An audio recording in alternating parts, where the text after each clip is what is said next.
एक पादरी मौलवी दोनों एक जगह मुनाजरा हो रहा है। तो पादरी बोलता है कि एक मर्द जब 4 औरत से निकाह कर सकता है तो एक औरत 4 मर्द से निकाह क्यों नहीं कर सकती? तो मौलवी का जवाब देखिए, मौलवियाना।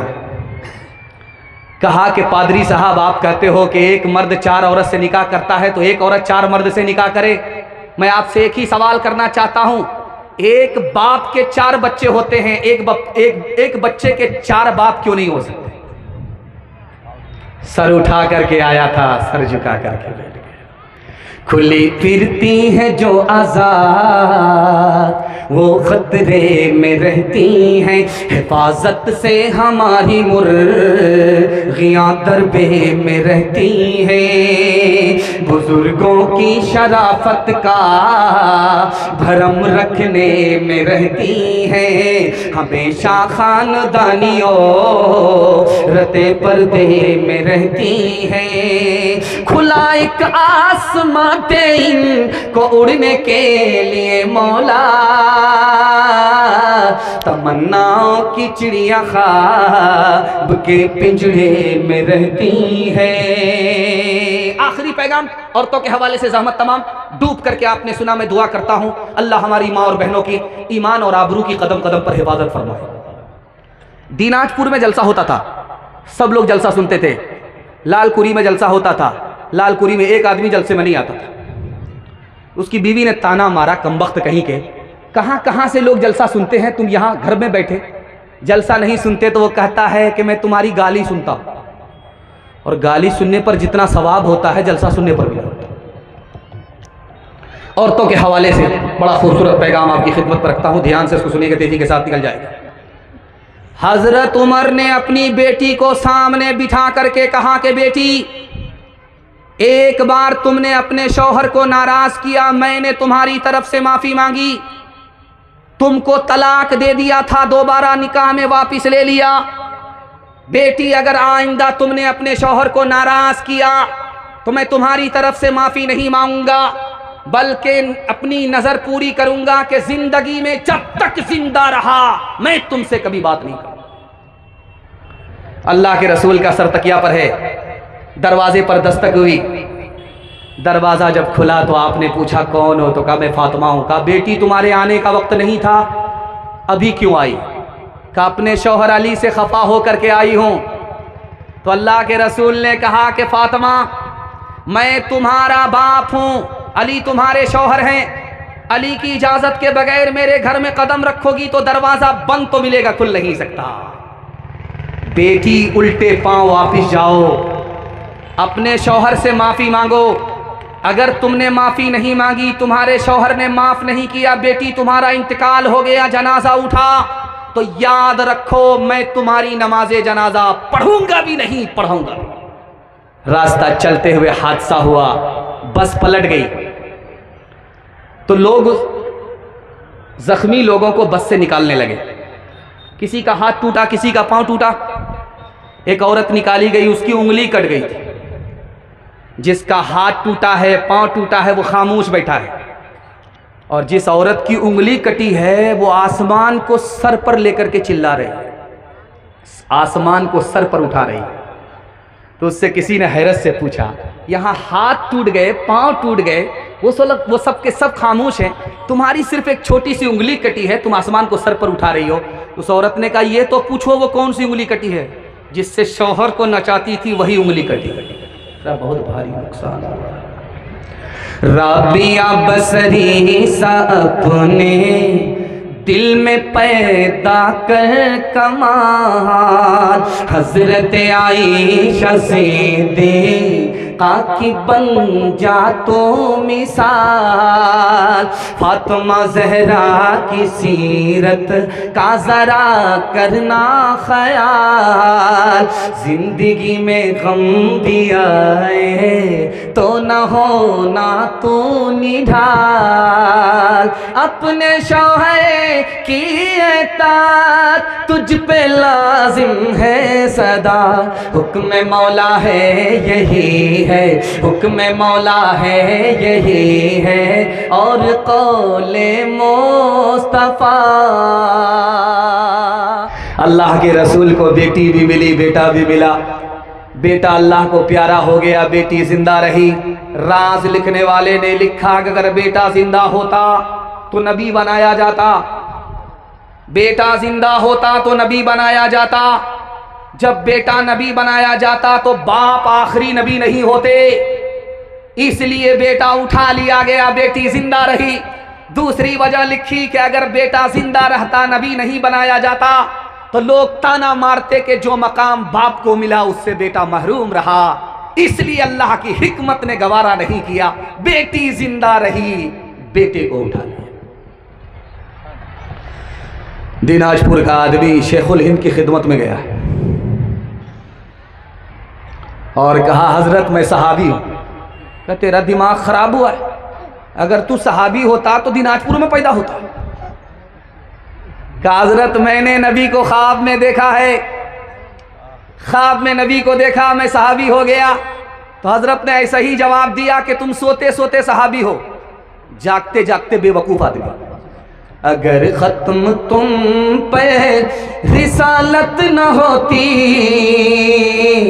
अगर खत्म तुम पे रिसालत न होती, तो सरे पुश्त मोहरे नबूवत न होती। अगर खत्म तुम पे तुम्हें हर नबी पे फजीलत न होती, तुम्हें हर नबी पे फजीलत न होती, तुम्हें हर नबी पे फजीलत न होती, तो खैरुल उमम शाने उम्मत न होती, तो खैरुल उमम शाने उम्मत न होती, तो खैरुल उमम शाने उम्मत न होती। मोहम्मद का जलवा अगर वो देख लेती, मोहम्मद का जलवा अगर वो देख लेती, मोहम्मद का जलवा अगर वो देख लेती, तो जुलेखा को यूसुफ की हसरत न होती, तो जुलेखा को यूसुफ की हसरत न होती, तो जुलेखा को यूसुफ की हसरत न होती। ये इकलौता जलसा है कि इतना भारी मजमा, इतना सन्नाटा, सन्नाटे में जलसा सुना जा रहा है। दुआ दिल से निकलती है, अल्लाह इस जलसे की बरकत से तीन दुनिया दोनों की भलाई से हम सबको मालामाल फरमाए। मेरे हिस्से का बयान जब मुकम्मल हो जाएगा तो अजीम मेहमान आएंगे, उनका बयान होगा और दुआ होगी। वो मुसाफिर भी हैं, मेहमान भी हैं, वो आपके हक़ में दुआ करेंगे, अल्लाह कबूल फरमाएगा, तो ज़िंदगी भर के लिए जलसा कामयाब हो जाएगा। रात ख़त्म हो रही है, एक आदमी हाथ उठा करके मालिक से दुआ कर रहा है। बगल में एक दुश्मन खुदा बैठा हुआ है, वो इससे हैरत से पूछता है, किससे मांग रहे हो, किससे दुआ कर रहे हो? कहा, खुदा से। तो वो बेअदबी गुस्ताखी करते हुए कहता है, खुदा है। अब इस मुसलमान ने कहा कि अगर खुदा नहीं है तो ये निज़ाम कैसे चल रहा है? तो उस दुश्मन खुदा ने कहा, खुदा से निज़ाम नहीं चल रहा है, मैग्नेट से चल रहा है, खुदा से निज़ाम नहीं। उसको समझ में आ गया कि ये रांची से आया है, फूल पागल है, हाफ नहीं, इसको इसी की ज़बान में समझाना पड़ेगा। हाथ में लाठी थी, जोर से पेशानी पर मार दिया, उसका सर फट गया, खून निकलने लगा। उसने कहा, अरे ये क्या कर दिया? का मैंने कुछ नहीं किया है, ये मैग्नेट से हुआ है। अब उसकी अकल ठिकाने लग गई कि खुदा से निज़ाम चल रहा है, मैग्नेट से नहीं चल रहा है। आप देखेंगे कि घर में कपड़ा धोया जाता है साबुन से, लेकिन हजरत आयशा रज़ी अल्लाह अन्हा कपड़े को साबुन से नहीं धो रही है, सिक्के को, सोना चांदी के सिक्के को साबुन से रगड़ रगड़ करके धो रही है। अल्लाह के रसूल ने हैरत से पूछा, आयशा ये सोने का सिक्का है, कपड़ा नहीं है, साबुन से कपड़ा धोया जाता है, सिक्का नहीं। कहा, या रसूल अल्लाह ये सदके का सिक्का है, गरीब का माल है, ये पहले बाद में गरीब के हाथ में जाता है, पहले अल्लाह के हाथ में जाता है। अल्लाह का हाथ पाक साफ है, मैं चाहती हूं कि ये पाक साफ होकर के अल्लाह के हाथ में जाए। एक ईसाई जलसे में आकर के बोला, मौलाना मैं मुसलमान होना चाहता हूं, लेकिन मुसलमान बन जाऊंगा तो मुझे मिलेगा क्या? तो मौलाना ने तसल्ली दी, अरे जन्नत की जमानत लेता हूं कुर्सी पर बैठ करके मसनदे रसूल पर कि तुम कलमा पढ़कर मुसलमान हो जाओ, मैं खुदा से तुम्हें जन्नत दिलाऊंगा। वो ईसाई बोला कि जन्नत से बेहतर तुम्हारे पास कुछ है तो बताओ। जन्नत के लिए मैं मुसलमान नहीं हो सकता, मैं ईसाई हूं, मैं इस्लाम का कलमा पढ़कर मुसलमान बनना चाहता हूं, जन्नत के लिए नहीं। जन्नत से बेहतर तुम्हारे पास कोई चीज है तो बताओ। तो उस आलिम ने खड़े होकर के कहा, जन्नत से बेहतर, दुनिया से बेहतर, हर चीज से बेहतर मेरे पास एक चीज है, तुम कलमा पढ़कर मुसलमान हो जाओ, मैं उसकी जमानत लेता हूं। उसने कलमा पढ़कर इस्लाम कबूल किया। इन्होंने कहा, मैं जन्नत से बेहतर की जमानत देता हूं कि मैं अपनी जमानत पर खुदा का दीदार कराऊंगा। सुभान अल्लाह। फिरौन ने जब दावा किया मिस्र में मैं खुदा हूं, तो अल्लाह ने बारिश को बंद कर दिया, बारिश हो ही नहीं। तो फिरौन ने इबलीस से कहा, यार मैं तो झूठा खुदा हूं, मैंने खुदाई का झूठा दावा किया और अल्लाह ने बारिश को बंद कर दिया, मेरी इज्जत आबरू तुम्हारे हाथ में है, मुझको बचाओ। कहा परेशान क्यों होते हो, कल बारिश होगी। फिरौन ने ऐलान कर दिया कि लोगों परेशान मत हो जाओ, मैं खुदा हूं, तुम्हें कल बारिश दूंगा। बारिश हो गई। तो इबलीस आया फिरौन के पास, बारिश हुई थी? बोला हाँ बारिश तो हुई थी, लेकिन लोग कहते हैं कि बहुत बदबूदार बारिश थी। फिरौन ने अपने तमाम चेलों को आसमान पर बैठा करके कहा कि वहां से तुम पेशाब करो, जम करके पेशाब करो, ताकि लोगों को समझ में आए कि बारिश हो रही है। तो इबलीस से फिरौन ने कहा कि यार लोग कहते हैं कि बड़ी बदबूदार बारिश थी। तो इबलीस बोला, जैसा तू खुदा है वैसी ही ना बारिश होगी, और कैसी बारिश होगी।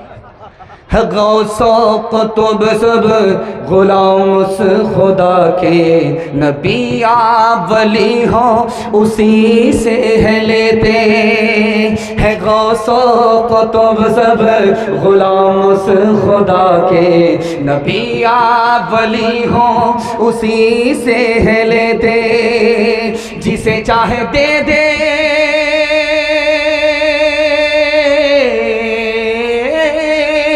जिसे चाहे दे दे, जिसे चाहे ना दे, बना दे वो जिसका बनेगा मुक़द्दर। हो अल्लाह अकबर, हो अल्लाह अकबर, हो अल्लाह अकबर, हो अल्लाह अकबर। उसी के है हाथों में हाजत रवाई, उसी के है बस में ये मुश्किल कुशाई, उसी को है हासिल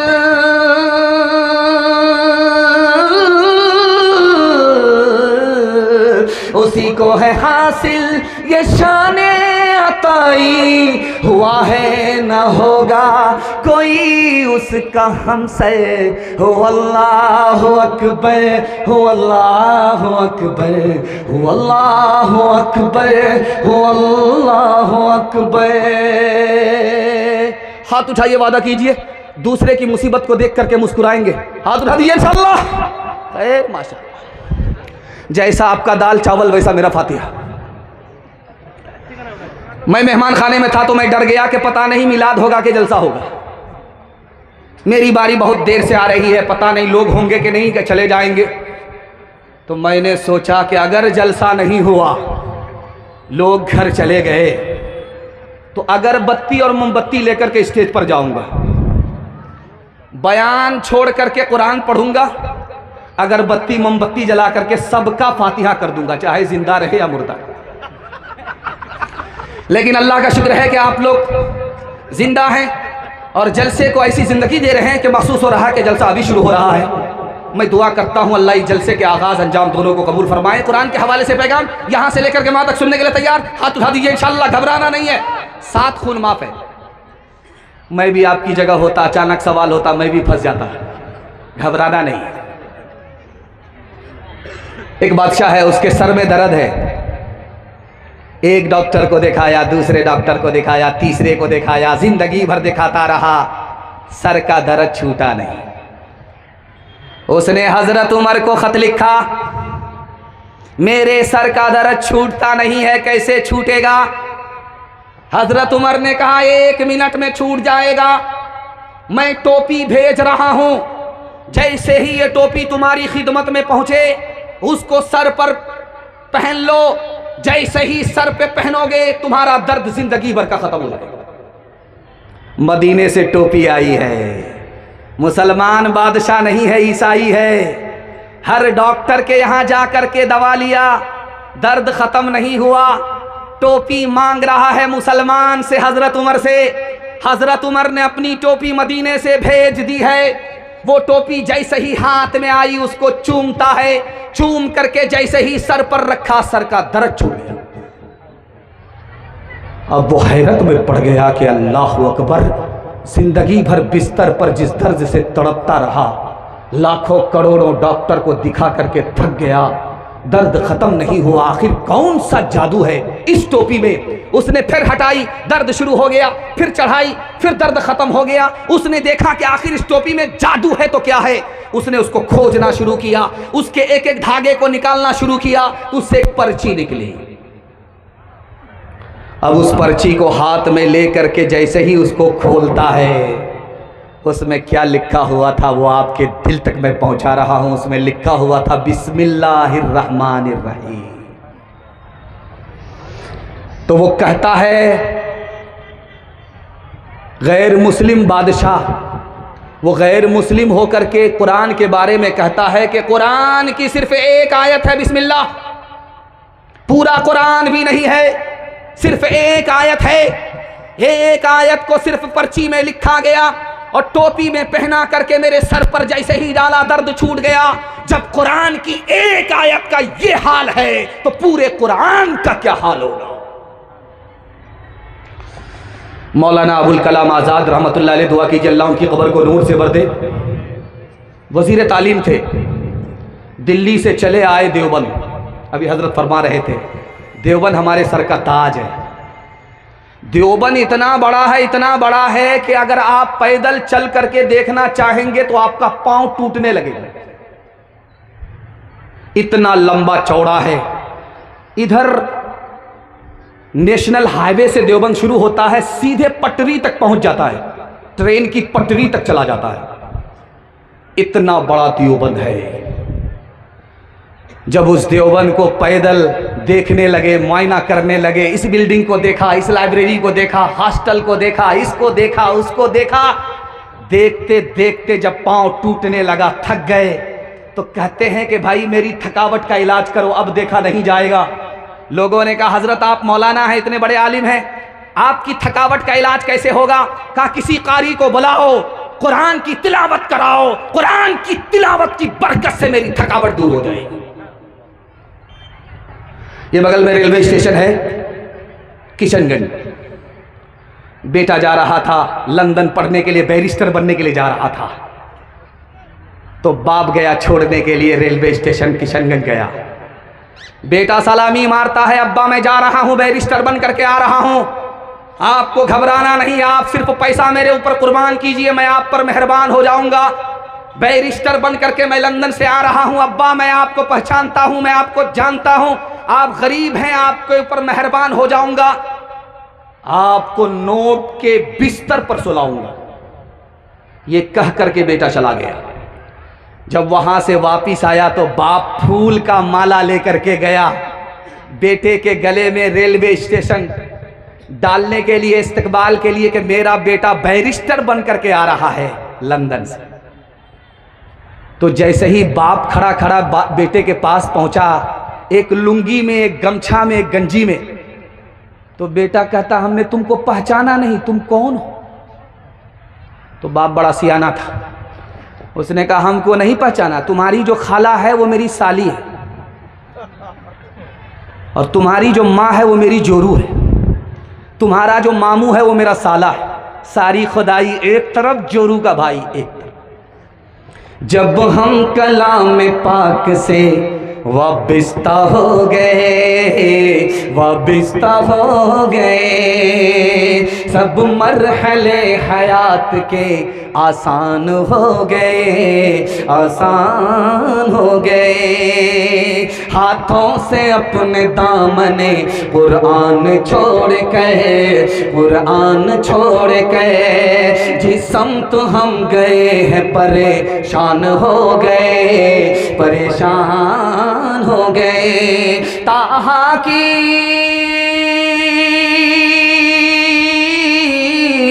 ताहा की आयतों पे जो नजरे उमर पड़ी, एक लख्त कलमा पढ़ के मुसलमान हो गए, मुसलमान हो गए। खामोश मजमा और खामोश सामईन, सुनो सुकून और सन्नाटे में सुनने वाले लोग, मैं दुआ करता हूँ जन्नत जैसा सुकून अल्लाह इस जलसे के बाद हम सबको अपने घर में नसीब फरमाए। यहाँ से लेकर के वहाँ तक सुनने के लिए तैयार, दुनिया और आखिरत के हवाले से हाथ उठाइए इंशाअल्लाह। एक आदमी बस्ती में जलसा सुनता था तो गुनाह छोड़ देता था, और जब जलसा ख़त्म हो जाए तो गुनाह शुरू कर देता था। उससे किसी ने पूछा, अरे बिल्कुल पैदल हो, जलसा के नाम पर गुनाह छोड़ देते हो और जलसा जैसे ही ख़त्म हुआ गुनाह शुरू कर देते हो, बात क्या है? तो कहता है जलसा में सब कुछ माफ़ हो गया, इसलिए फिर से गुनाह शुरू कर दिया। ध्यान से रखिएगा, जल्दी से निकल जाएगा। इस दुनिया के चक्कर में अपने दीन को बर्बाद नहीं करना है, अपने दीन को आबाद रखना है, अब ईमान बचा करके जाना है। 2 मिनट का नमूना आपकी खिदमत पर रखता हूँ और दुआ करता हूँ अल्लाह दीन दुनिया दोनों की भलाई से हम सबको माला माल फरमाए।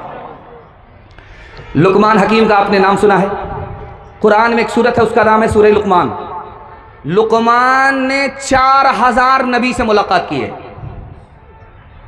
अब अंदाजा कर लीजिए कि कितनी लंबी उम्र हुई होगी। 4000 नबी से अकेला तने तनहा लुकमान ने मुलाकात की, नबी के खिताब को सुना, नबी का दर्स लिया। लुकमान ने कहा मैं 4000 नबी से मिलने के बाद 4 सबक हासिल कर चुका हूं। हर नबी अपने खिताब में कहते थे 2 चीज को भूल जाओ, 2 चीज को याद रखो। याद रखने वाली चीज को कभी मत भूलना, भूलने वाली चीज को कभी याद मत रखना। अब लोग हैरत में पड़ गए कि भाई 4000 नबियों का क्या दर्स मिला 4 सबक में? तो उन्होंने कहा कि 4000 नबियों ने 4 सबक दिया कि 2 चीज़ों को भूल जाओ, 2 चीज़ों को याद रखो। जो 2 चीज़ भूलने वाली है वो नेकी है, नेकी करो भूल जाओ, एहसान करो भूल जाओ, एहसान को कभी याद मत रखो, नेकी को कभी याद मत रखो। और 2 चीज़ याद रखने की है, उसको कभी मत भूलना, खुदा को कभी मत भूलना, मौत को हमेशा याद रखना। बच्चा गोश्त खा रहा है, माँ उसको देख रही है, गोश्त की बोटी है, मुर्गी की बोटी है, बच्चे के हाथ में बच्चा खा रहा है, माँ देख रही है। बच्चे ने गौर से देखा, माँ अगर तुमको खाने की ख्वाहिश है तो मेरा ये गोश्त लो खाओ, इतना गौर गौर से आंख फाड़ करके मुझको क्यों देख रही हो? तो माँ ने कितनी बड़ी नसीहत की उस बेटे को, आपकी खिदमत में रखता हूँ, अल्लाह हमारी आखिरत को तबाह व बर्बाद ना फरमाए, दुनिया के चक्कर में सुना रहा। माँ ने कहा बेटा ये मुर्गी का गोश्त है, पहले मुर्गी को ज़बह किया गया है, उसकी जब जान निकल गई तब उस मुर्दा मुर्गी को आग पर पकाया गया है। लेकिन बेटा याद रखना, जब मरने के बाद अल्लाह के यहाँ पहुँचोगे, अगर तुमने नेकी नहीं की, गुनाह नहीं छोड़ा, तो तुम्हें मुर्दा दोज़ख में नहीं डाला जाएगा, जिंदा डाला जाएगा। इस मुर्गी को तो मुर्दा डाला जा रहा है, लेकिन इंसान को जिंदा डाला जाएगा। अताउल्लाह शाह बुखारी रहमतुल्लाह अलैह जलसे में खिताब फरमा रहे थे। एक आदमी बीच से खड़ा हुआ, हजरत जन्नत में सब कुछ मिलेगा? कहाँ सब कुछ मिलेगा? कहा बीड़ी मिलेगी। हजरत ने कहा बीड़ी भी मिलेगी, लेकिन माचिस के लिए तुमको दोज़ख में जाना पड़ा। कौन मकबूल है, कौन मरदूद है, कौन मकबूल है, कौन मरदूद है, बेखबर क्या खबर तुझे को क्या कौन है, कौन मकबूल है, कौन मरदूद है, कौन मकबूल है, कौन मरदूद है, बेखबर क्या खबर तुझको क्या कौन है। जब तू लेंगे अमल सबके मीज़ान पे, जब तू लेंगे अमल सबके मीज़ान पे, तब खुलेगा कि खोटा खरा कौन है, कौन मकबूल है, कौन मरदूद है। इतना खूबसूरत जलसा, ऐसा महसूस हो रहा है कि प्यासा है। और मैं यकीन के साथ कह सकता हूं अगर 2-2 घंटे आपको बयान सुना करके भी मैं बैठ जाऊंगा लेकिन आपकी प्यास नहीं बुझेगी। इतनी मोहब्बत में डूब करके आप सुन रहे हैं। जब प्यास बाकी रहे, जलसा खत्म हो जाए तो बज़ाहिर ऐसा महसूस होता है कि जलसा कबूल हुआ। अब जब दुआ होती है उस जलसे के लिए तो अल्लाह उस जलसे को ज़मीन से लेकर के आसमान तक कबूल फरमाता है। मैं देख रहा हूं आप लोगों को, आप लोग सट सट करके बैठे हुए हैं, तो मुझे खुशी है कि आपको ठंडा नहीं लगेगा, लेकिन डर इस बात का है कि इतना सट सट करके आप लोग बैठे हैं, किसी का हाथ अगर किसी की जेब में गया तो पूरा बटुआ साफ हो जाएगा। ज़रा ध्यान रखिएगा। हलाल और हराम के हवाले से आपकी खिदमत पर पैगाम देता हूँ, मसनद रसूल पर बैठ करके आपको ज़मानत देता हूँ। आप हलाल कमा करके दिखाइए, हिसाब से खर्च करके दिखाइए। आपके हाथ पर भी पैसा होगा, जेब में भी पैसा होगा, घर में भी पैसा होगा। ज़रूरत ख़त्म हो जाएगी, पैसा ख़त्म नहीं होगा। जानते हैं क्यों? इसलिए कि आसमान से बरकत मिलेगी, ज़मीन से रहमत मिलेगी। ज़रूरत ख़त्म हो जाएगी, पैसा ख़त्म नहीं होगा। लेकिन इसके लिए आपको 2 ही काम करना है, हलाल कमाना है, हिसाब से खर्च करना है। सुफियान सौरी रहमतुल्लाह अलैह बहुत बड़े मुहद्दिस, बहुत बड़े अल्लाह के वली, उनसे पूछा कि हज़रत दुआ कबूल कब होती है, दुआ कब कबूल नहीं होती? और आपकी बुजुर्गी की धूम है, चारों तरफ आपकी बुजुर्गी के चर्चे हैं, आप बुजुर्ग कैसे बन गए? तो हज़रत ने फरमाया कि मेरी माँ ने मेरे हलक के नीचे हराम जाने नहीं दिया, और मैंने जब होश संभाला तो हलाल को अपने हलक के नीचे उतारा। उसी हलाल की बरकत है, अल्लाह ने मेरी बुजुर्गी को जमीन से चमकाया, आसमान तक पहुंचाया। लिखा कि जब हलाल पेट में होता है कि अल्लाह, तो अल्लाह का कोई नाम लो, वो नाम इसमें आज़म बन जाता है, दुआ रद्द नहीं होती, कबूल होती है। अगर गलती से माँ ने हलाल के बजाय हराम पेट में दाखिल कर दिया, बेटे का कोई कसूर नहीं है, माँ का कसूर है, बाप का कसूर है कि हराम हाथ का लुकमा लेकर के अपने मासूम बच्चे के हलक के नीचे उतारा। उस मासूम को काबे की चादर भी थमा दोगे, वो दुआ करेगा, फिर भी दुआ कबूल नहीं होगी। कानपुर में बहुत बड़े आलिम थे, हजरत थानवी रहमतुल्लाह अलैह, उनका मदरसा चलता था जामिउल उलूम। तो वहाँ एक मजज़ूब बैठता था, तो हज़रत कहते हैं कि उनसे किसी ने शिकायत की, हज़रत मुसलमान ने मस्जिद की ज़मीन का कोना दबा लिया है, मुसलमान हो करके मस्जिद की ज़मीन का कोना दबा लिया है। तो उस आरिफ ने मुस्कुरा करके कहा, घबराओ नहीं, जिसने मस्जिद का कोना दबाया है वो कोना उसके पूरे घर को खींच लेगा, घबराओ नहीं। अभी 6 महीने नहीं हुए कि उस आदमी के यहाँ कोई बीमार पड़ा, ऑपरेशन के लिए पैसा नहीं, उसको घर बेचना पड़ा। जिस कोने को उसने दबाया था मस्जिद के, वो पूरा घर मस्जिद में दाखिल कर दिया। लोगों ने उसको खरीद करके मस्जिद में दाखिल कर दिया। हराम जब दाखिल होता है तो आदमी के हलाल को भी खींच लेता है। जब हलाल आता है, हराम से आदमी निकलता है, तो दुनिया उसके पीछे होती है, दुनिया को वो पीछे करता है, दुनिया उसको पीछे नहीं कर सकती। एक आदमी इतना बड़ा सूदखोर था, इतना बड़ा सूदखोर था कि सूद खाते खाते उसकी दाढ़ी के बाल सफेद हो गए। सूद खाते खाते उसके सर के बाल सफेद हो गए। एक बात आपको राज की बता रहा हूं, ये बिहार में अभी इलेक्शन हुआ है, लेकिन लोगों ने वोट किया, सब कुछ किया, सपोर्ट किया, लेकिन फिर भी नतीजा मुसलमान के खिलाफ गया। जानते हैं क्यों? सरकार ने 10,000 रुपए लोन के नाम पर सबको दिया, वोटर को दिया, सपोर्टर को दिया। वो हराम घर में आया, उसकी नहुसत से यहां दुआ कबूल हुई, यहां दुआ कबूल नहीं, वहां दुआ हुई, वहां कबूल नहीं। हराम की नहुसत से नतीजा मुसलमान के खिलाफ गया, मुसलमान के हक में, मुल्क के हक में नहीं है। आखिरी बात आपकी खिदमत में रखता हूं, इसको ध्यान से सुनिएगा, तेजी के साथ निकल जाएगा। मिर्जा गालिब दिल्ली के बहुत बड़े शायर थे, मुशायरे में आए। कल आपके पास दिल खैराबादी साहब आएंगे, तो मुशायरे में आए तो मेहमान खाना बड़ा अजीम है मदरसे के अंदर। मैंने देखा मेहमानों का बड़ा ज़बरदस्त इस्तकबाल हुआ है। आप मेहमान नवाज भी हैं, मेहमान की दुआ आप लेते हैं।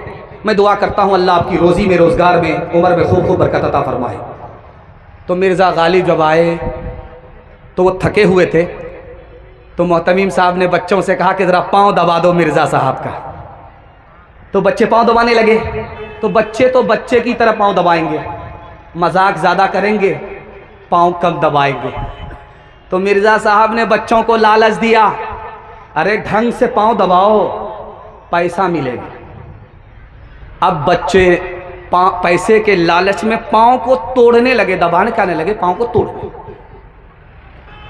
जब मिर्ज़ा साहब का मुशायरा ख़त्म हुआ तो मिर्ज़ा साहब जाने लगे, बच्चे पीछे पड़ गए। आपने वादा किया था कि पाँव दबाओगे पैसे मिलेंगे, पैसे तो दे करके जाओ। तो मिर्ज़ा साहब ने कहा किस बात का पैसा?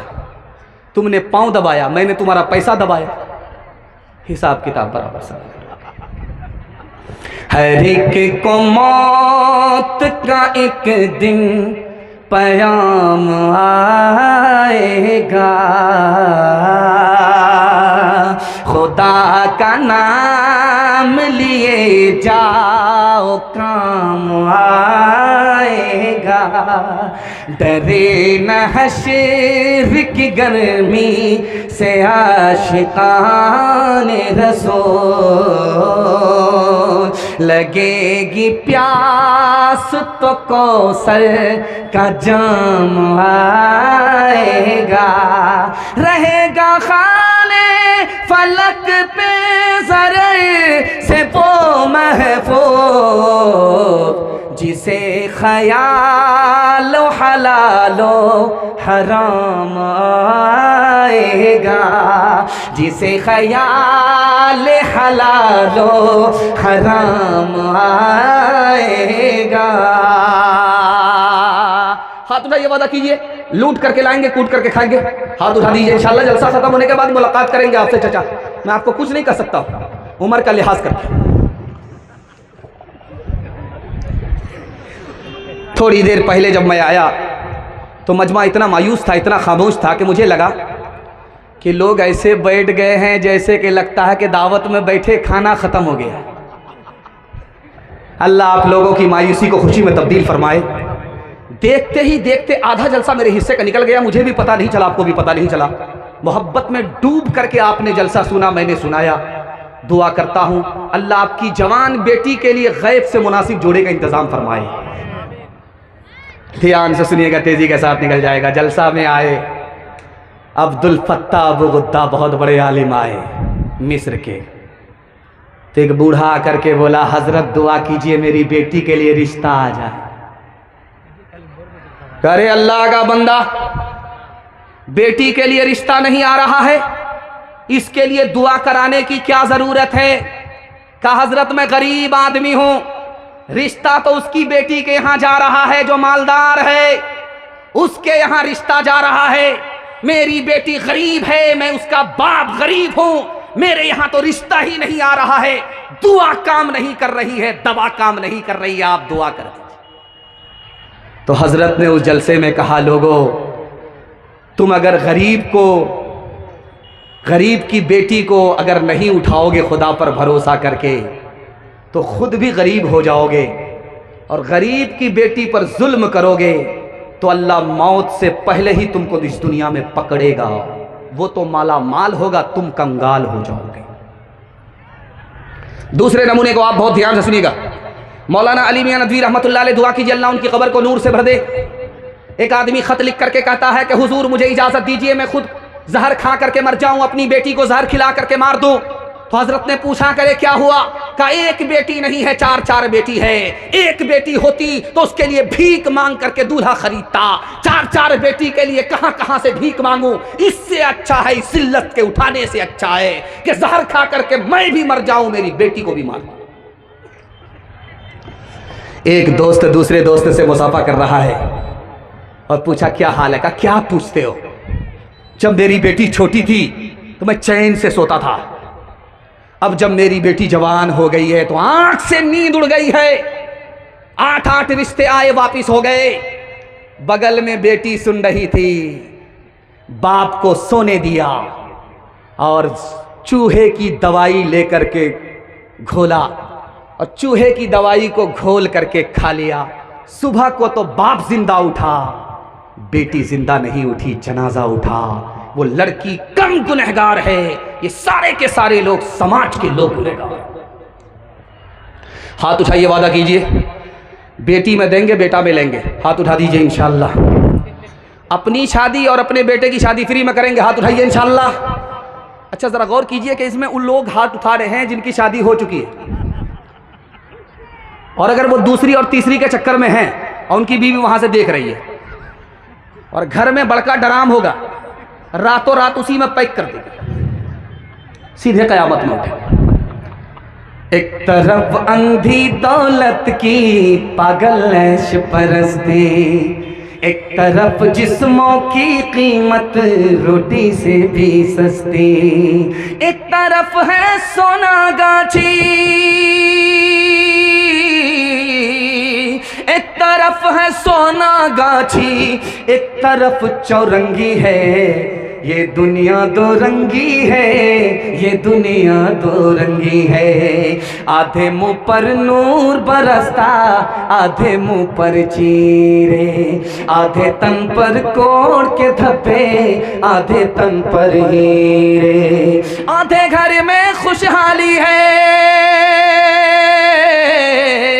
आधे घर में खुशहाली है, आधे घर में तंगी है।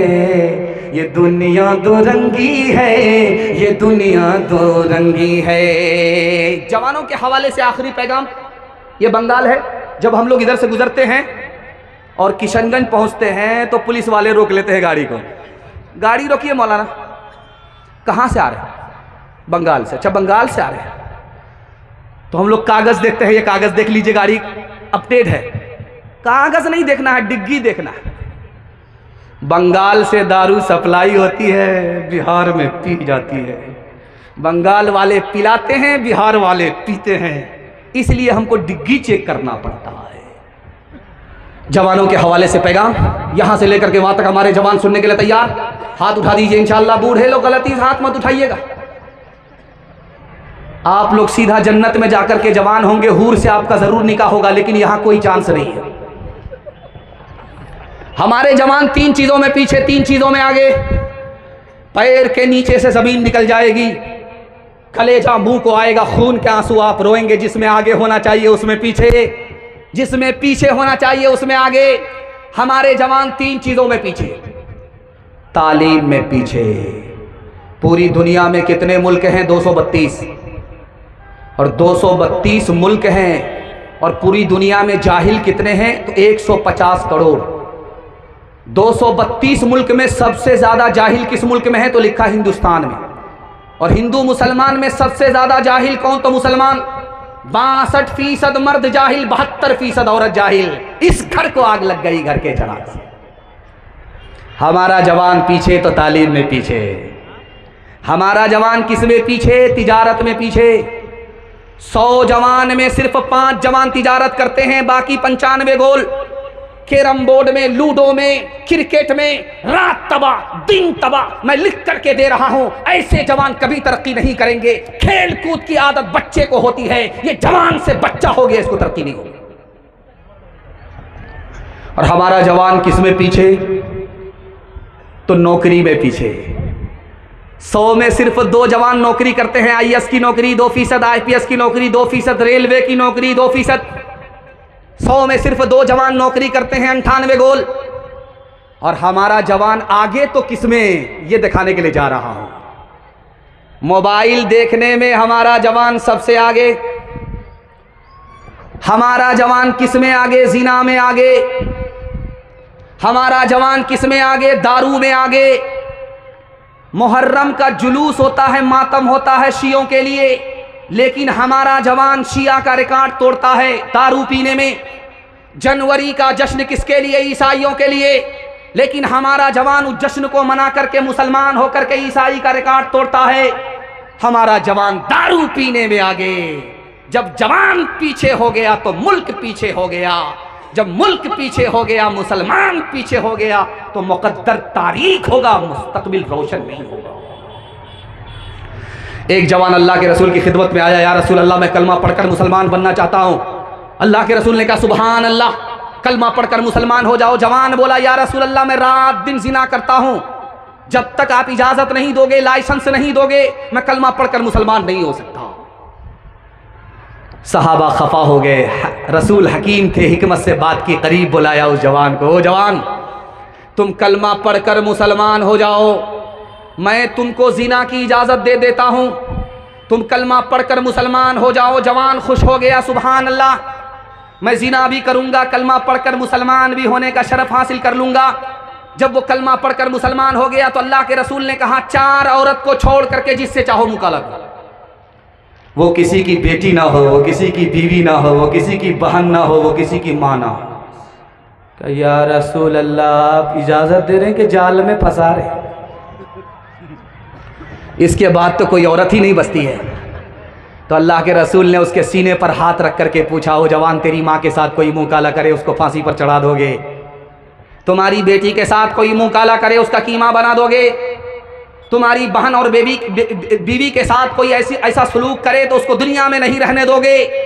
लेकिन याद रखना, 100 बार याद रखना किसी से मुंह काला करने से पहले, कि जिस औरत के साथ तुम मुंह काला कर रहे हो वो भी किसी की बेटी है, बीवी है, बहन है और माँ है। गिलासों में जो डूबे फिर न उभरे, जिंदगानी में हजारों बह गए इन बोतलों के बंद पानी में। न करे बर्बाद अपनी जिंदगी बोतल के दीवाने, वो काटेगा बुढ़ापे में जो बोता है जवानी में। ये दारू का पियाला मौत का कड़वा पियाला है, ये दारू का पियाला मौत का कड़वा पियाला है। मिला है जहर शरबत में, छुपी है आग पानी में। मिला है जहर शरबत में, छुपी है आग पानी में। खुद भी बचेंगे, पूरे समाज को बचाएंगे। हाथ उठाइए इंशाअल्लाह। जवानी में पकड़ा है, बुढ़ापे में छोड़ देंगे। हाथ उठाइए इंशाअल्लाह। मैंने आपको पहचान लिया है। आप कन्या के भी मामू हैं, दूल्हा के भी मामू। आप दोनों तरफ से आए। आप लोग मुझको इतना गौर से देख रहे हैं, आंख फाड़ फाड़ करके, मुझको डर लगता है कहीं आपकी नज़र न लग जाए। लेकिन मैं भी चालाक आदमी हूं, दम करके बैठा हूं। लगाइए कितनी नज़र लगाते हैं आप। अलीगढ़ यूनिवर्सिटी को जो कायम किया, उनका नाम क्या था? सर सैयद अहमद खान। उन्होंने अलीगढ़ यूनिवर्सिटी को जो बनाया 1875 ईस्वी में। अभी जैसे चंदा हो रहा था, हजरत कर रहे थे चंदा, 100 रुपया दे दो, 200 रुपया दे दो, 500 रुपया दे दो। चंदा इसी का नाम है जो नकद हो। उधार लोग दिखा देते हैं और वसूल करने में चप्पल घिस जाती है। बड़ा अच्छा चंदा हुआ, खुलूस के साथ हुआ, खुलूस के साथ दिया। इसमें बरकत भी होगी और इंशाअल्लाह गैब से अल्लाह मदद भी फरमाएगा। तो वो अलीगढ़ को जब बना रहे थे तो वो चंदा लेने के लिए गए कि मैं अलीगढ़ बनाना चाहता हूँ, मुसलमानों के लिए स्कूल बनाना चाहता हूँ। ताकि उसको अंग्रेज़ी तालीम भी मिले, दुनिया में भी पीछे ना रहे। आप लोग हमको चंदा दीजिए। तो किसी ने 10 रुपये दिया, किसी ने 20 रुपये दिया, किसी ने 100 रुपये दिया। और एक आदमी बोला कि चंदा लेने के लिए आए हैं, हाथ आगे बढ़ाइए। तो सर सैयद अहमद खान साहब ने हाथ बढ़ाया, उन्होंने हाथ में थूक दे दी। अब देखिए सर सैयद अहमद खान साहब का ज़र्फ कितना बड़ा था। आलिम किसको कहते हैं? जो माफ़ करता है, बदला नहीं लेता, सब्र कर लेता है, नज़रअंदाज करता है। देखिए हाथ में दिया हुआ थूक ले करके सर सैयद अहमद खान साहब मलने लगे। मल करके अपने चेहरे पर कहा, करे जो दुनिया दे रही है तो वो तो जेब से दे रही है, जो आपने दिया वो किसी ने नहीं दिया, आपने तो मुंह से निकाल करके दिया। सुभान। वो आदमी मारे शर्म के इतना पानी पानी हो गया कि उस वक्त उसने 1 लाख रुपया चंदा दिया। ये सबसे बड़ा चंदा था। इसी चंदे ने धमाका मचा दिया। 1875 में अलीगढ़ यूनिवर्सिटी बनकर तैयार हो गई। अलीगढ़ भी उत्तर प्रदेश में है और गोरखपुर भी उत्तर प्रदेश में ही है। गोरखपुर के एक आलिम गोरखपुर से चले गए मक्का, सर सैयद अहमद खान साहब के खिलाफ कुफ्र का फतवा लेने के लिए चले गए। कुफ्र का फतवा लेने के लिए गोरखपुर से मक्का गए। सर सैयद अहमद खान साहब को पता चला कि तुमको काफिर बनाने के लिए, तुम्हारे खिलाफ कुफ्र का फतवा लेने के लिए एक आलिम गोरखपुर से मक्का गया है। तो सर सैयद अहमद खान साहब ने हंस करके कहा, कह रहे सर सैयद अहमद खान, कुफ्र भी कितना बड़ा कुफ्र है कि कोई हाजी बन जाता है, कोई काफिर बन जाता है। सर सैयद अहमद के कुफ्र के सदके में मौलवी अली हाजी बन गए। सुभान अल्लाह। एक नमूना आपकी खिदमत पर रखता हूं, पैगाम को खत्म कर रहा हूं। यहां से लेकर के वहां तक आप सुनने के लिए तैयार हैं? हाथ उठा दीजिए इंशाअल्लाह। ध्यान से सुनिएगा, जल्दी से निकल जाएगा। कलकत्ता में अलविदा जुमा में वही ऐलान, पटना में वही ऐलान, रांची में वही ऐलान। कलकत्ता में अलविदा जुमा में इमाम साहब खड़े हुए, माइक लेकर के कहा, लोगों ईद की नमाज 7:30 बजे होगी, ईदगाह में ध्यान से सुन लो, यह आखिरी ऐलान है, अलविदा जुमा का ऐलान है। एक आदमी बीच मस्जिद में खफा होकर के खड़ा हुआ, कहा कि इमाम साहब ऐलान वापिस लो। ईद की नमाज अगर मस्जिद में पढ़ोगे तो मैं तुम्हारे साथ पढ़ूंगा, अगर ईद की नमाज ईदगाह में पढ़ोगे मैं तुम्हारे साथ नहीं पढ़ूंगा। तो इमाम साहब ने करीब बुला करके कहा कि तुमको क्या परेशानी है? ईद की नमाज ईदगाह में होती है, तुम मस्जिद में क्यों पढ़ना चाहते हो? कहा कि मस्जिद में मेरे भाई का 10 साल से केस चल रहा है, वो मनहूस ईदगाह में पढ़ता है, मैं उस मनहूस के साथ ईदगाह में पढ़ूंगा ही नहीं। तो इमाम साहब को समझ में आ गया कि ये भाई से खफा है, भाई से झगड़ा है। करीब बुलाया कि 2 मिनट में तुम्हारा मसला हल कर देते हैं। ईदगाह में तुम भी पढ़ना एक किनारे, वो भी एक किनारे पढ़ेगा। जब नमाज खत्म होगी तो वो एक रास्ते से चला जाएगा, तुम एक रास्ते से चले जाना। सांप भी मर गया, लाठी भी न टूटी। तो खफा होकर के कहता है कि एक किनारे की बात करते हो, अगर मुझे पता चल गया कि मेरा भाई जन्नत में गया है तो मैं जन्नत में भी नहीं जाऊंगा। ऐसे कुछ लोग इबादत का पता देते हैं, जैसे हर काट को पंछी को सजा देते हैं, जैसे हर काट को फासले हद से भी ज्यादा नहीं होते, लेकिन फासले हद से भी ज्यादा नहीं होते, लेकिन इख्तलाफात को कुछ लोग हवा देते हैं, इख्तलाफात को। मर्दों के हवाले से सारे पैगाम निकल गए, औरतों के हवाले से सिर्फ 3 पैगाम। यहां से लेकर के वहां तक सुनने के लिए तैयार? हाथ उठा दीजिए इंशाअल्लाह। बहन से ज्यादा साली पर मेहरबान, हाथ उठाइए इंशाअल्लाह। माशाअल्लाह। हम आपको या तो गुलसितान में पहुंचाएंगे या तो कब्रिस्तान में पहुंचाएंगे। ध्यान से रखिएगा, जल्दी से निकल जाएगा। लड़की आगे आगे चल रही थी, जलसे में आ रही थी, और लड़का पीछे पीछे आ रहा था। तो लड़की ने मुड़ करके कहा, जान न पहचान, कहां से आए मेहमान? तो लड़का कुरान की आयत पढ़ करके कहता है ज़य्यन्नाहा लिन्नाज़िरीन, अल्लाह ने तुमको देखने की चीज़ बनाई, तुमको देखने के लिए, तुम्हारी सूरत को देखने के लिए मैं घर से बाहर आ गया, बाजार में आ गया। तो लड़की उससे ज़्यादा पढ़ी थी, दीनदार थी, उसने कुरान की आयत पढ़ करके कहा हफिज़नाहा मिन कुल्ली शैतानिर रजीम, हर शैतान से मैं अल्लाह की पनाह मांगती। हज़रत थानवी जलसे में आए, कुर्सी पर बैठे, एक जवान खफा होकर के बोला हज़रत नमाज पर बोलिए मगर पर्दा पर मत बोलिएगा, पर्दा गुलामी है, आज़ादी नहीं है। पर्दे के ऊपर मत बोलिएगा, नमाज के ऊपर बोलिए, रोज़े के ऊपर बोलिए, सब पर बोलिए, पर्दे के खिलाफ मत, पर्दे के ऊपर मत बोलिएगा। हजरत ने पैसा निकाल करके पूछा, ओ जवान खड़े खड़े मेरे सवाल का जवाब दो, मैं पर्दे पर नहीं बोलूंगा।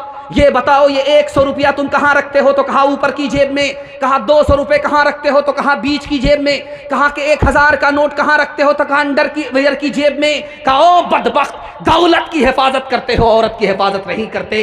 दौलत जाएगी वापिस आएगी, औरत जाएगी कभी वापिस नहीं। आखिरी नमूना आपकी खिदमत में रखता हूं, ध्यान से सुनिएगा। जब ट्रेन में आप सफ़र करेंगे तो आपको लोग छेड़ेंगे। शेखुल इस्लाम मौलाना हुसैन अहमद मदनी रहमतुल्लाह अलैह, दुआ कीजिए अल्लाह उनकी कब्र को नूर से भर दे, उनको एक अंग्रेज़ ने छेड़ा तो हजरत कहाँ छोड़ने वाले थे। अंग्रेज़ बोला कि मुझे मुसलमान मर्द पसंद है, औरत पसंद नहीं है। तो हजरत ने कहा हमारी औरत का कसूर क्या है? कहा जब वो घर में होती है तो जेल में होती है, जब घर से बाहर निकलती है तो वह कफन में होती है। उसने बुरके को कफन कहा। तो हजरत ने कुछ नहीं दिया जवाब, 100 चोट सोनार की, 1 चोट लोहार की। चाकू निकाल करके नींबू काटा, रस गार करके शरबत बनाया। जब पीने लगे तो अंग्रेज से कहा कि मैं तो अपना शरबत पी रहा हूं, आपके मुंह में जो पानी आया वो शरबत आप पी जाइए। अंग्रेज बोला हजरत आप बिल्कुल सही कह रहे हैं, जब नींबू कटता है देखने वाले के मुंह में जरूर पानी आता है। हजरत ने मौके का चौका मारा। जब कोई औरत बेपर्दा बाजार आती है, बन सवर करके निकलती है, फातिमा नहीं फिल्मी हीरोइन बन करके बाजार में आती है, तो ठीक उसी तरह जैसे नींबू देखने वाले के मुंह में पानी आता है, ऐसी बेपर्दा औरत को देख करके आवारा लोगों के मुंह में पानी आता है। मैं जब खुश होता हूं सामईन से तो मैं अपनी तरफ से उनको तोहफा देता हूं कि जब वो घर वापस जाएं तो जन्नत का टिकट यहां से लेकर के जाएं। आप लोग जन्नत का टिकट लेना चाहते हैं? यहां से लेकर के वहां तक सुनने के लिए तैयार हैं? 1 मिनट का नमूना माँ बाप की खिदमत के हवाले से हाथ उठा दीजिए इंशाल्लाह। जब बीवी मर जाएगी तो माँ बाप की खिदमत तबीयत से करेंगे, हाथ उठाइए इंशाल्लाह। बगल ही में है और हाथ उठाना देख लिया है और डराम है घर में पैक करने के लिए। 3 आदमी के सामने कोई भी बड़ा नहीं हो सकता। कितना ही पैसा कमा ले, कितनी ही इज्जत कमा ले, कितनी ही बड़ी कुर्सी का मालिक हो जाए, 3 आदमी के आगे वो छोटा ही रहता है, बड़ा नहीं हो सकता। हाकिम जब कुर्सी पर बैठता है तो प्रधानमंत्री को भी खड़ा रहना पड़ता है। जो रुतबा उस वक्त हाकिम का होता है प्रधानमंत्री का भी नहीं होता। शागिर्द शेखुल हदीस बन गया और उस्ताज नूरानी कायदा का उस्ताज ही रहा, लेकिन जब वो शेखुल हदीस अपने उस्ताज के सामने आएगा तो उस्ताज से बड़ा रुतबा उस शेखुल हदीस का भी नहीं है। ये उस्ताज है, वो शागिर्द है। और कोई कितना ही पैसा कमा ले, कितना ही पढ़ लिख करके नाम कमा ले, माँ बाप के आगे उसका रुतबा छोटा ही होगा, बड़ा हो नहीं सकता। एक नमूना आपकी खिदमत पर रखता हूं। जिस जवान को देखिए गाल पर हाथ है, सोच रहा है, तो समझ जाइए बहुत बड़ा घोटाला किया हुआ है। कुर्सी पर है, गाल पर हाथ। अल्लाह के रसूल की मजलिस में एक जवान गाल पर हाथ रख करके बैठा हुआ है। तो अल्लाह के रसूल ने कहा क्या हुआ? कहा बहुत बड़ा घोटाला। कहा कितना बड़ा? जमीन से बड़ा। कहा जमीन से बड़ा। कहा कितना बड़ा? कहा आसमान से बड़ा। कहा कितना बड़ा? तो कहा अर्श से बड़ा। अल्लाह के रसूल ने देखा कि ये मारे खौफ के फट जाएगा। हाँ, आपने फरमाया अरे अर्श से बड़ा है, जमीन से बड़ा है, आसमान से बड़ा है, लेकिन खुदा की मेहरबानी से बड़ा हुआ नहीं है। ये बताओ तुम्हारा गुनाह छोटा हो जाएगा, माफ हो जाएगा, पहले ये बताओ कि तुम्हारे माँ बाप जिंदा हैं? कहा या रसूल अल्लाह, माँ भी जिंदा है, सुभान अल्लाह, बाप भी जिंदा है, माशाअल्लाह। कहा दौड़ करके जाओ, माँ के पांव पकड़ो, बाप की दाढ़ी पकड़ो और माँ बाप से अपने गुनाह की माफी के लिए दुआ कराओ। तुमको अपने माँ बाप का मकाम व मर्तबा मालूम नहीं है, लेकिन खुदा के यहाँ तुम्हारे माँ बाप का इतना बड़ा मर्तबा है कि तुम्हारे माँ बाप ने तुम्हारे लिए अगर हाथ उठा दिया, जो गुनाह अर्श से बड़ा है वो छोटा होकर के माफ हो जाएगा। पहली बार लड़की आई मैके से ससुराल, मजनू के कान में फूंक मारी। वो इसराफील की फूंक कितनी खतरनाक थी कि किबला बदल गया। उस फूंक को सुनाता हूं, पैगाम को खत्म कर रहा हूं। लड़की आकर के लड़का के कान में कहती है, मैंने तुम्हारी खातिर माँ बाप को छोड़ा, तुम मेरी खातिर अपने माँ बाप को नहीं छोड़ सकते। मजनू कहता क्यों नहीं, तुम्हारे वास्ते तो हम सारा जहान छोड़ सकते। अगले ही दिन माँ बाप को किराए के मकान में डाल दिया। जिन माँ बाप ने अपनी जवानी को भुला दिया, इसको जवान किया, उसको अपनी शफकत से महरूम कर दिया। हाथ उठाइए, वादा कीजिए माँ बाप की खिदमत करेंगे अगर ज़िंदा रहे। माँ बाप मर गए, दुआएं मगफिरत करेंगे इंशाअल्लाह। शादी से पहले माँ बाप को, शादी के बाद सास ससुर को कमा करके खिलाएंगे इंशाअल्लाह। माँ बाप तरसे है पीने को पानी, बेटा है राजा बहू फुलवा रानी, बेटा है राजा बहू फुलवा रानी। बुढ़वा और बुढ़िया पे कुछ नहीं ध्यान, है रे मुसलमान, है रे मुसलमान, है रे मुसलमान, है रे मुसलमान। माँ बाप भाई बहन को रुलाए, बीवी को बाहर से लाकर खिलाए, बीवी को बाहर से लाकर खिलाए। कल तेरी औलाद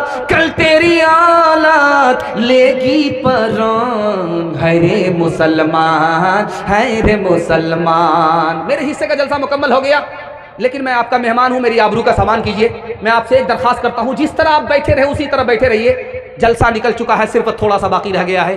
अगर आपने अगले मेहमान की आबरू का सामान किया तो अल्लाह बहशर में आपकी आबरू का सामान फरमाएगा। जब तक वो मेहमान आ ना जाए, उनका बयान ना हो जाए, उनकी दुआ ना हो जाए, एक आदमी भी यहाँ से हम लोग जाएंगे नहीं। मेज़बानी का हक अदा करेंगे, हाथ उठा दीजिए इंशाअल्लाह। अल्लाह की इबादत करेंगे इंशाअल्लाह, रसूलुल्लाह की इताअत करेंगे इंशाअल्लाह, मखलूक की खिदमत करेंगे इंशाअल्लाह। खुदा ही को इल्म है, जन्नत तो है जगह तेरे, अदना गुलाम की दुआ का असर काम आ रहा है। खुशी का मुबारक मकाम आ रहा है। ये कौन इंसान ने कामिल ज़मीं पर बसत इज़्ज़तों है तेरा मार रहा है। ये कौन इंसान ने कामिल ज़मीं पर, ये किस ज़ात पर हक़ की है आमद आमद। फरिश्तों का पैग़ाम सलाम आ रहा है। गुलामों यतीमों की बिगड़ी बनाने कोई मुनि से खासो आमा रहा है। बशारत रसूलों ने दिया के जिसकी वो लेकर खुदा का पैगाम आ रहा है। वो लेकर खुदा का पैगाम आ रहा है। बहुत दूर तक मजमा ऐसा महसूस हो रहा है कि जलसा नहीं है, इज्तिमा है। अल्लाह इस इज्तिमा को, जलसे को कबूल फरमाए। यहाँ से लेकर के वहाँ तक सुनने के लिए तैयार हैं? जोश के साथ हाथ उठाइए इंशाअल्लाह। जवानी में निकाह करेंगे, बुढ़ापे में हज करेंगे, हाथ उठाइए इंशाअल्लाह। दो सवाल से मेरा पैगाम शुरू हो रहा है। अजीम मुकर्रिर, अजीम मेहमान, अजीम खतीब का सामना आपको करना है, उनके लिए माहौल बना रहा हूँ। बिल्कुल आपको बाईपास ले जा रहा हूँ। जलसे का खुलासा आप बैठे हैं, आज का जलसा अगर कबूल हुआ तो कल का जलसा आज के सदक़े में कबूल हो जाएगा। मैं दुआ करता हूँ अल्लाह इस जलसे को ज़मीन से लेकर के आसमान तक कबूल फरमाए। इधर माँ और बहनों का मजमा है, इधर मर्दों का, फिर उधर माँ बहनों का। जो मर्द मालदार होता है वो गरीब औरत से निकाह करता है, मगर मालदार औरत गरीब मर्द से निकाह नहीं करती है। लेकिन क्या वजह थी? हजरत खदीजा रजी अल्लाह अन्हा ने मालदार हो करके हमारे नबी से निकाह किया। हमारे नबी मालदार नहीं थे, इसके बावजूद भी मालदार औरत ने निकाह किया है। इसकी क्या वजह है? ये मेरा पहला सवाल है। दूसरा सवाल आपकी खिदमत में रखता हूं। अल्लाह के रसूल को अल्लाह ने बेटी भी दिया, बेटा भी दिया। बेटी जिंदा रही, बेटा को उठा लिया, बेटा इंतकाल कर गया। इसका क्या राज है? ये मेरा आखिरी सवाल है। सुनने के लिए यहाँ से लेकर के वहाँ तक तैयार है? हाथ उठा दीजिए इंशाअल्लाह। दो सवाल आपकी खिदमत में रखता हूँ। मालदार औरत गरीब से निकाह नहीं करती, मालदार मर्द गरीब औरत से निकाह करता है। मगर खदीजा रजी अल्लाह अन्हा ने मालदार हो करके हमारे नबी से निकाह किया। हमारे नबी मालदार नहीं थे। खदीजा को पता था कि यह आखिरी नबी का ज़माना है, लाखों जवानों में कोई एक जवान है जो आखिरी नबी बनाया जाने वाला है। उसने अपनी पेशानी की आंख से ढूंढना शुरू किया, लाखों जवानों में वो कौन खुशनसीब जवान है जिसमें आखिरी नबी की सिफत है, आखिरी नबी का कमाल है, खूबी है। कोई जवान नजर नहीं आया सिवाय हमारे नबी के। इस उम्मीद पर निकाह किया कि यही आगे चल करके आखिरी नबी होंगे। सुभान अल्लाह।